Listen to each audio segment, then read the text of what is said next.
Hello, everyone, and welcome to the 3G podcast. This is the Smackdown review for Tuesday, June 11th. But before we get into that, remember to please follow us on Twitter and Instagram at Podcast3G. And also, please make sure to subscribe to our YouTube page and like. So, Smackdown. I mean, I even debated, should we even review this damn show? Because, my God, what happened? Josh? Yes, this was one of the worst Smackdowns in recent memory. It kicked off with Miz TV, which we just saw on Monday. Miz TV was with Drew McIntyre, Elias, and Shane McMahon. And right there, that's a problem. Shane McMahon opening the show again. Shane McMahon was on TV for, I want to say 30 minutes at least, just going back and forth with The Miz. I also thought that I'm getting really sick of Shane making Greg Hamilton announce his name. I don't think it's funny anymore, and it's getting boring. And I also noticed that Drew McIntyre looks completely out of place with Shane McMahon. It looks like he doesn't want to be there, and he should be doing something else with his time. So, I'll start with the brand split's over. Yeah, right? absolutely. I mean, basically, that was an extension of Monday Night Raw, which takes me back to before SmackDown Live started.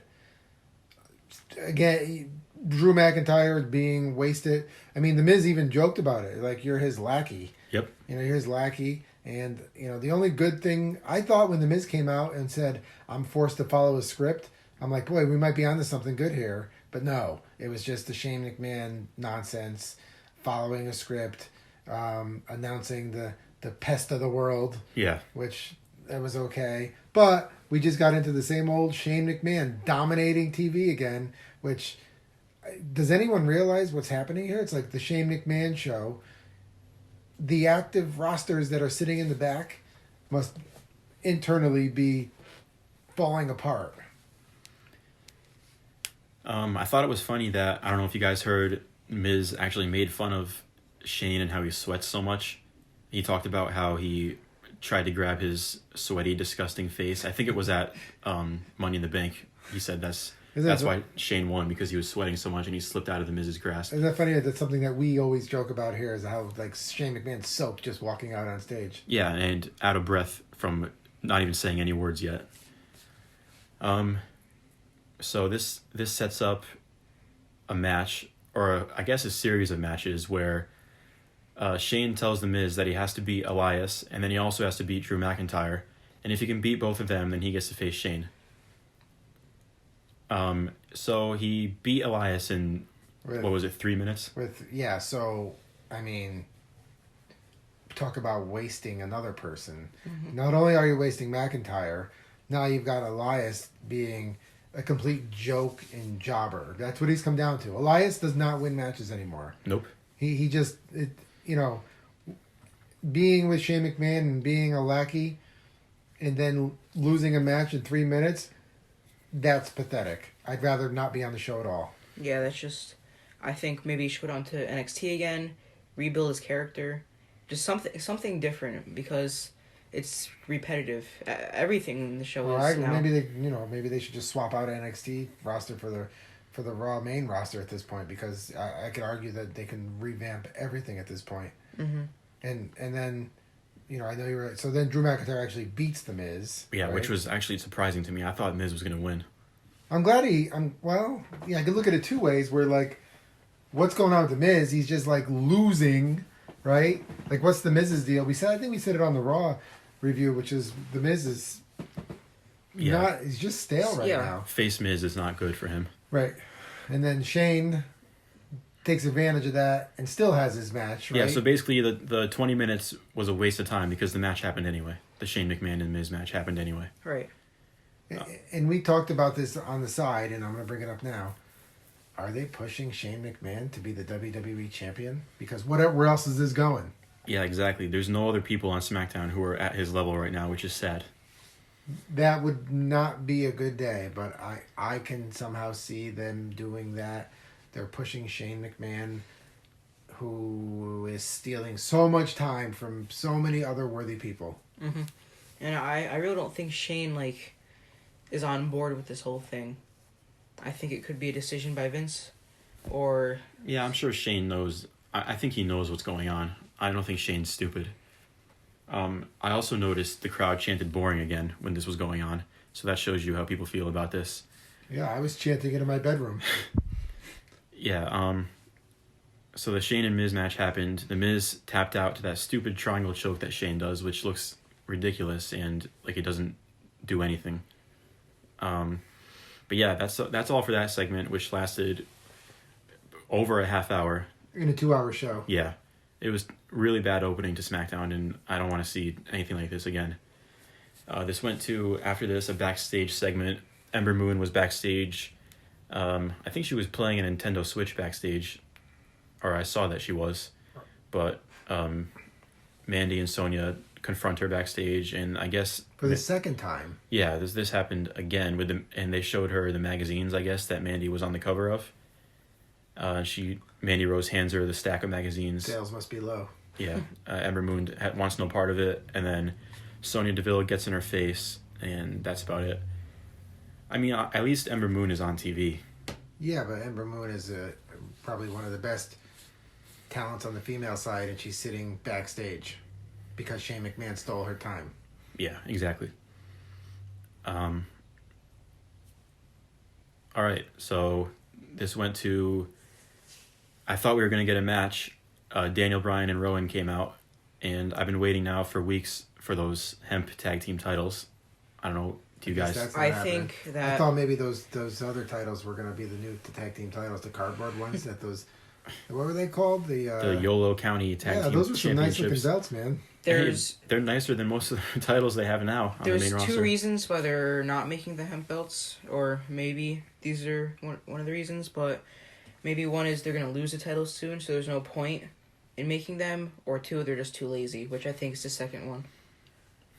I could see them losing the titles soon because, yeah, Heavy Machinery came out, and instead of the two local talents facing Daniel Bryan and Rowan, Heavy Machinery got a chance to showcase what they have to offer. I actually didn't mind this. I thought this was one of the better segments on the show, and I think it's because the people involved, like Daniel Bryan and Heavy Machinery, and even Rowan, all these guys are talented, and I'm glad that they're on TV. And I thought it was a good showcase for Heavy Machinery. And I also noticed, me and B noticed actually, that Heavy Machinery has a great tag team finisher. So a couple of takeaways for me on this is, and not that we saw it on SmackDown, but Rowan's in-ring ability has improved in recent matches. Heavy Machinery is a talented team, both on the mic and in the ring. They're a little funny, but you need that kind of team there. But they're also very talented, and they are legit contenders for the tag team titles. But I also think Daniel Bryan and Rowan are a really good tag team. They complement each other's skills really well. I just wish they would have more tag team matches to build up that brand's tag team title. Have they had a match since they won the titles? I honestly can't remember. Yeah, I don't know. Money in the Bank pre-show, but that was... Oh, yeah, with the Usos. That was non-title match. That was like a month ago right. now. And they lost, right? Yes. Yep. Yeah, after this was a 24/7 title segment. R-Truth and Carmella were backstage. It was funny. R-Truth called it the 7-Eleven Championship. I love how he keeps coming up with new names for it. The European TV title. Yep. So I guess Carmella heard some people... I guess she heard them talking or whatever, so she told R-Truth to hide. He got inside a giant production crate, and he accidentally locked himself inside of it. Carmella was trying to get him out, but a producer came up to her and told her she had a match, so she had to leave. R-Truth was stuck inside the crate, and over comes Jinder Mahal, and Jinder Mahal starts talking in a girly voice like Carmella would. Well, he sounded just like her. Yeah, he was trying to trick R-Truth, and R-Truth fell for it, of course course. he did. Of course. That's why we love R-Truth. Yeah, so Jinder Mahal was telling him basically, I'll go get help, and R-Truth, for the time being, was stuck inside the crate. And then this moved on to a match between Carmella and Sonya Deville. There was not much to this match, I don't think. I think they're still trying to build off the thing that happened with Carmella and Mandy Rose at Money in the Bank. If you remember when Carmella I don't know if she actually got hurt in the match or it was just storyline. Yeah. I think it was her ankle, maybe. Her ankle, yep. Yeah, so they're still like going off that, I guess. Sonya Deville beat Carmella.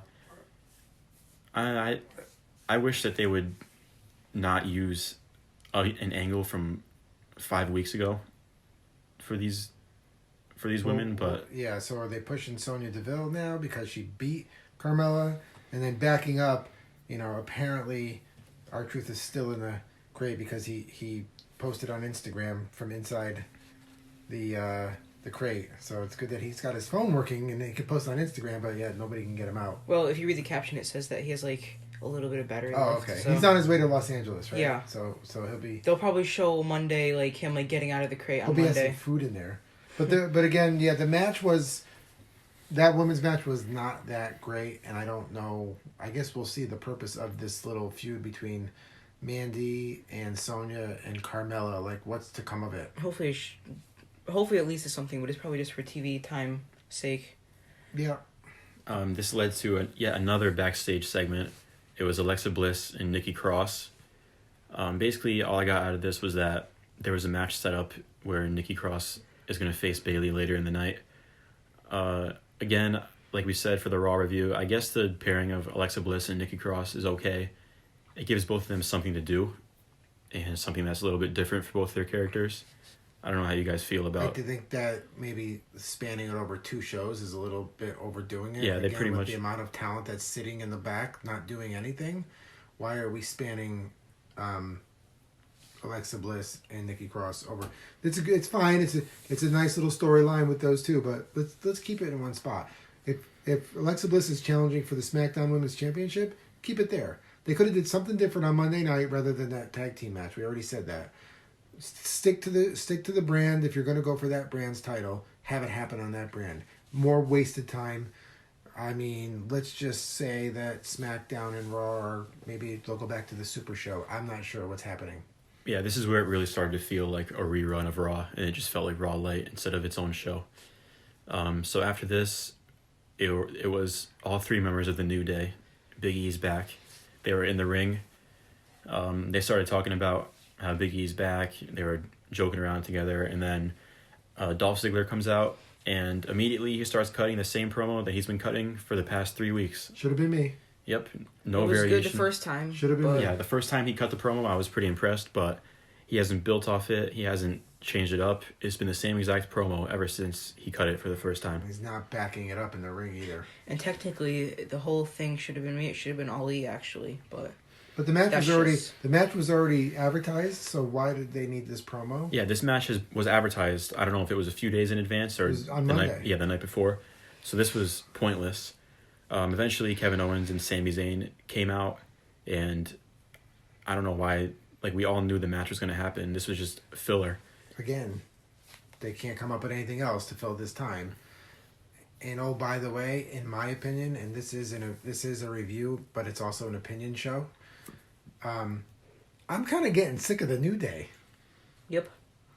Like, yay, Big E's back, but you have a 3-man group, and one of the guys is the WWE champion, and he's throwing pancakes around, and he's invincible apparently at this point. So I'm just tired. To be honest, I'm tired of New Day. I've never been a big fan of Xavier Woods myself for some reason. I just, but the New Day is gonna start getting all this TV time again. So it's gonna be the New Day and Shane McMahon on SmackDown. Yeah, Shane's the only guy who's been built like Kofi has been built consistently. Looks like they're heading for a collision. That's going to be interesting. So this is where I just got pretty annoyed. The Aleister Black promo. I don't know what they're doing with Aleister Black. He's been backstage. It has to be a month now. Sitting in a dark room, and it just got embarrassing. He told the guy who was, I guess, recording the promo to open the door for him, and he starts screaming outside the door, just yelling for anyone to come and pick a fight with him. Why is he sitting there in a black shirt and a black tie, number one, with a black background? That's not the Aleister Black that we know, dress-wise, right? Yep. And this is the best they can come up with, is come and pick a fight with me for weeks on end, when the guy should be out there wrestling? Maybe he should go into the middle of the ring and say, someone pick a fight, and someone come out. Who's gonna come Who's in? gonna find him in a dark room and pick a fight with him? I don't. Go ahead. He's been fighting on, like, during house shows. He beat Randy Orton in a house show a few nights ago. Yeah, he's been having matches at house shows with Buddy Murphy, who also, I don't know where he is. Oh, he's still there? Yeah, Buddy Murphy and Aleister Black have been doing house shows, and I guess Randy Orton and Aleister Black did a house show or two. I don't know how it's so hard to book Aleister Black. He's a pretty simple character. They had no problem getting him over in NXT, which I guess they can get anyone over in NXT, but I just don't get it. Why is it so hard to put him in the ring? No, because if they put him in the ring, they're not going to have enough time for Shane. So. Yep. Well, again... Or Dolph. Too many weeks of promos with no action on a guy that's needed no introduction in the first place. And I feel like we've talked about this before, and the fact that we have to keep talking about the same thing is pretty sad. You know, it's almost like Bray Wyatt at this point. How many Firefly Funhouses have there been without him even teasing him wrestling yet? Yeah, I agree with... Well, again, we're going to get to that. I agree with you there, but they are telling a deeper story with the Firefly Funhouse. I think they can mix it in with in-ring, performance, but they're telling a bigger story here, and that I don't know if all the audience is picking up on, that there's some theories out there. But agreed, Bray Wyatt at this point probably should be coming out to the ring in some character form. Mm-hmm. This led to the Bayley and Nikki Cross match. I noticed that Nikki Cross came out to Alexa Bliss's theme song. I don't know, this makes no sense. She has her own theme song. It's a good theme song. And if her pairing with Alexa Bliss is going to lead to her being Alexa Bliss's sidekick, then that's not what I want to see. That's what it looks like to me. At least if they were going to do that, have Bliss come out first to her own music and then Nikki Cross come out following her to her own music. Yeah. I think Cross is being portrayed as the sidekick. We'll see how it plays out in Alexa Bliss's match with Bayley, how Nikki plays a part. I think Alexa Bliss's goal is to have Nikki help her win the title. Somehow I think that's going to backfire on her. Now, for a match where you know that the champion is going to win because they're building up to the feud, this was actually a pretty good match. I think that their chemistry in ring is decent. I think that the characters mix pretty good. And Nikki Cross is a very good wrestler, and her character is good. And like you said, she should not be wasted as Alexa Bliss's sidekick. And maybe this is a way to build her up, because she's a legit performer. She's good at the acting part of it too, we'll call it, because she plays that dual personality thing pretty well. So I think they realize they've got a talent there. Hopefully they'll break her off of Alexa Bliss at some point, and she'll be able to represent herself. Maybe this is just to build her. I hope that's the case. But like we've seen in the past, sometimes you don't always get what feels right. Yeah, Bayley won. It was good that Bayley won because she... Was it her that got pinned on Raw? I can't remember. Bayley took the pin on Raw. Yeah, Lacey Evans. Yeah. So it's good that she got a win back leading into the pay-per-view. Yeah, so this was another pretty decent match and segment. So next they built on the 24/7 title thing. R-Truth was still stuck in the crate backstage. Jinder Mahal found out that R-Truth was being loaded into a truck. The crate was being loaded into a truck and being taken away. So Jinder Mahal and the referee he had ran after the truck to try to find it. And then a few seconds after, Carmella came around the corner and she was calling Truth's name and looking for him. It looked like he was on his way to Los Angeles at that point. And it's almost like they think, I don't know if it was Mahal or Carmella that went to the crate that he was near, but he didn't start yelling for them until they left. Like, was he taking a nap or something? Who knows? R-Truth is capable of anything, and that's why I love the R-Truth character, and I have for a long time, even going back to the Little Jimmy days. Yeah, he's entertaining. He's a great wrestler. I think he's underrated in the ring. He has so much charisma, and I think overall he's underrated.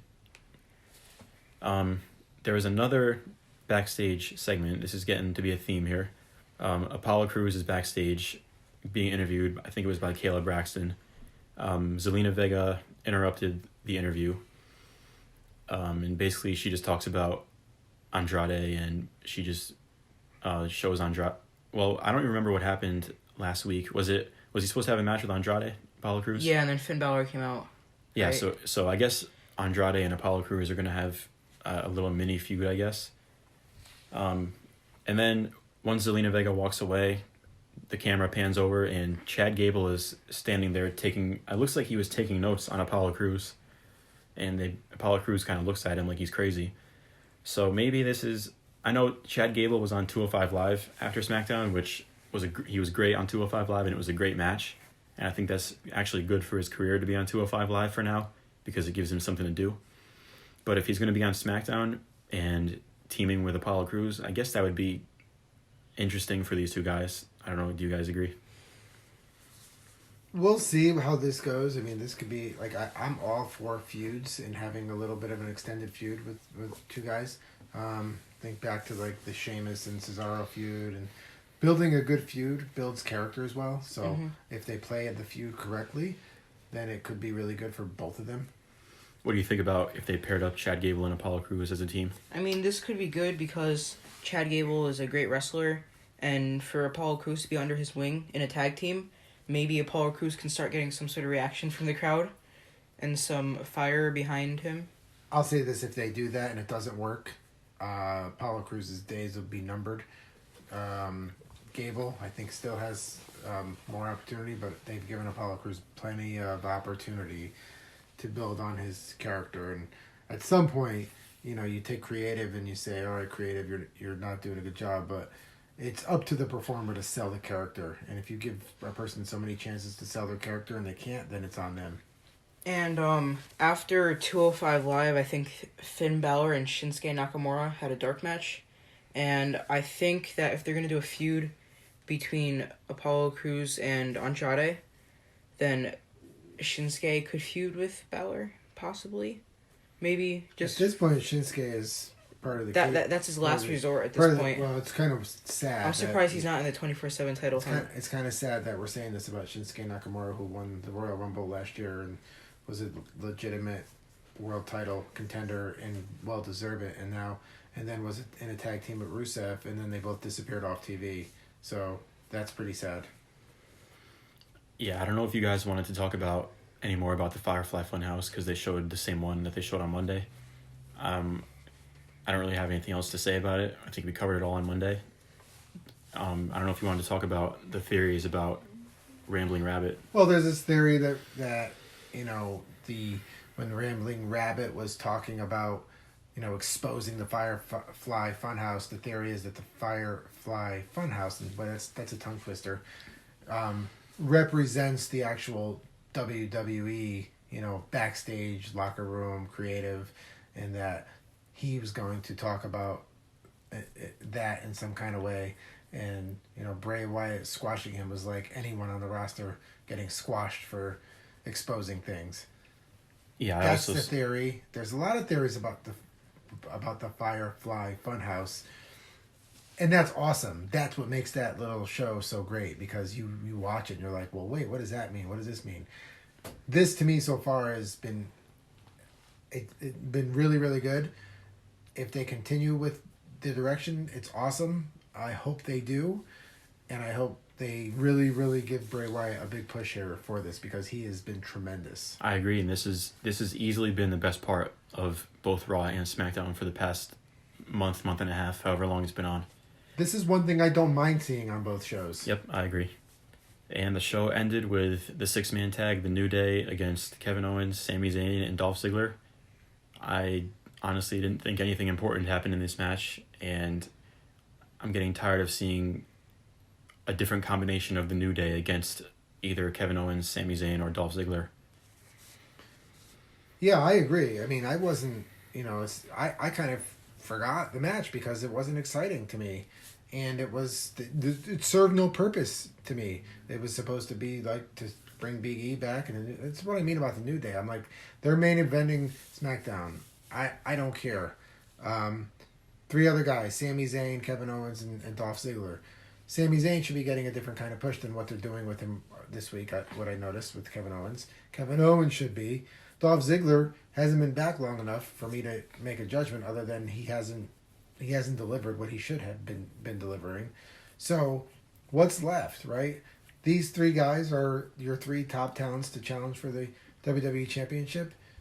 I don't see it. So who's next for Kofi Kingston? Because he's beating everyone pretty easily. you got Roman Reigns lurking in the background. Why is there a Shane-Roman Reigns feud going on? Is Shane going to beat Kofi Kingston and set up Roman Reigns to beat him at SummerSlam? Oh my God. Never know. Remember, when SmackDown moves to Fox, they need a strong champion representing the brand. Mm-hmm. At that point, it's not going to be Kofi Kingston. So who's it going to be? In their sick mind, it's Roman Reigns. It is Roman Reigns. If they did something like that at SummerSlam, where Roman beat Shane, and then Lesnar cashed in, that they could do that. They need something. Well, in my mind, they'll have Roman Reigns as the WWE champion by the time that the Fox deal starts. Yeah, and the only way to do it right now is the way they're doing it. Shane. So something happens at Stomping Grounds with Roman and Drew, but remember you got Extreme Rules then SummerSlam, right? Yeah. So you still have to. So you have to build it, and I think that's what they're building towards. Otherwise they're building Shane McMahon up. Trust me, I don't want Shane McMahon built up. This is a complete waste of time. If this is the best you got, then that's sad. You've got all these talents in the locker room, and maybe we should have a different show to talk about wasted talent, right? But you're building Shane McMahon up, and if you just drop him off TV, that's dumb too, because you're building him up, and then you're going to just say, okay, his feud with Reigns is over and he's gone? Yeah. So what are they? There is a purpose to this, and I think it's, we got to think about these things, right?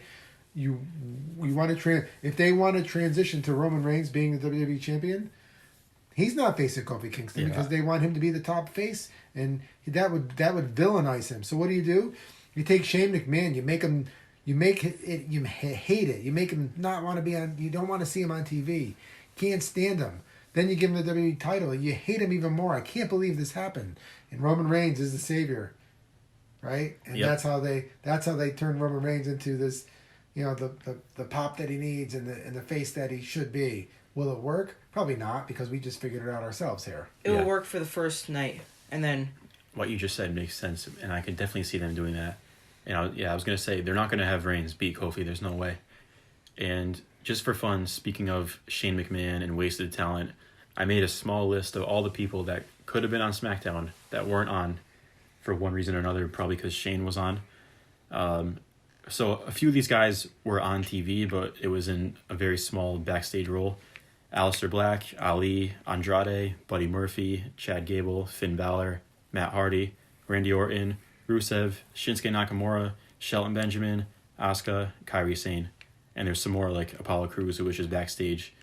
All that talent that's on the SmackDown roster that could have been wrestling. You could have had your IC champion, Finn Balor. You could have Buddy Murphy on having a great match with someone like Ali or even Chad Gable, but nope, Shane McMahon's on. Well, to me, 2 segments took up too much time of that show for other people. The Shane McMahon segment and then the New Day promo. The promo and the match. Before the match, right? Just do the match. We know there's no need to build up the match. We know these guys and what they feel towards each other. Yeah. So you wasted there probably 45 minutes of a 2-hour show, and everyone you just spoke of could have been represented in some way, shape, or form during that time, or at least most of them. So is anyone listening or paying attention, or are when they're writing these shows, or is it just thrown together? And Shane, there you go. You have from 8:00 to 8:23, and then we'll have a match, and then we'll cut some dumb promos. I mean, this SmackDown goes on my list as one of the worst SmackDowns I have ever seen. Yeah, not one single thing that was of importance or significant happened on SmackDown. And the last thing I noticed about the wild card rule is the huge problem with it is that it's the same little cluster of guys that are wild cards, and then people like, for example, the War Raiders, guys like that are not being able to take advantage of the wild card rule because the top guys are just using it every time. And we're gonna start forgetting who's on what show with this wild card. Yeah, I am starting to already. So that's another thing, and it's just a bad idea. To me, the wild card rule basically says end of brand split, because that's what it really comes down to. Especially when you have people from other brands challenging champions from another brand, right? Because that's what's happening. That's what's happening as well. At this point, what I would do is just end the brand split for here. And we know SmackDown's moving to Fox. I would just have it ended, and before SmackDown moves, I would have just a reset, like new guys on both shows, a new draft, and just have a hard reset going into the fall with SmackDown moving to Fox. And I'll say this too, it's kind of the final thing I have to say. If I know we're just starting this show, and every review we've had, we started with Super Showdown, then Raw, now SmackDown, have been pretty negative reviews. Our goal is not to be negative. We don't want to be negative. We're just reviewing what we're watching. We're reviewing the content. We are wrestling fans. We want to see good wrestling. We invest hours a week in watching wrestling, right? Yeah. We have a life, right? We want to enjoy our wrestling programming, and our reviews, we want them to be positive. So this is in no way meant to be a negative type of podcast, and I hope that we're able to, over time, give some good reviews and not just good AEW reviews or NXT reviews. Because to me, NXT is completely different. Even though they're owned by the WWE, it's run completely different. These WWE weekly shows, our goal is to be positive, and until we can, this is what we're going to be talking about. Oh, my last thing. I also don't know if we said this in maybe the second episode of the show where we talked about some background information, but I think we did. But we plan to do some other episodes where they won't be negative, because we'll be talking about some like top 10 lists, our favorite finisher, favorite wrestler of 2019, best match of 2019, stuff like that. So we're planning on doing our own personal videos like that too, along with these reviews. So yeah, that's basically it. Our next video is going to be us ranking every single main roster superstar right now. Stay tuned for Fyter Fest reviews. Stomping Ground coming up soon. Remember to follow us on social media. Everything will be linked down below. Podcast 3G on Twitter and Instagram. And make sure to subscribe to our YouTube channel and hit that thumbs up button and like our stuff. And suggestions, comments, feedback. That's what we're all about. We don't just want to hear ourselves talk. We want you to hear us talk, and we want you to help us give you better content so that our show is entertaining and the most entertaining. Yeah, this show was inside today. We didn't record this outside, so maybe the audio will sound a little bit clearer today. And if it does sound better, let us know, because we could easily record it inside from here on out. And I think that's it. That wraps it up. So like, subscribe, and we'll see you with the tier list for all the WWE main roster superstars. And also make sure to share and tell all your friends tell about everybody. it. Tell your friends.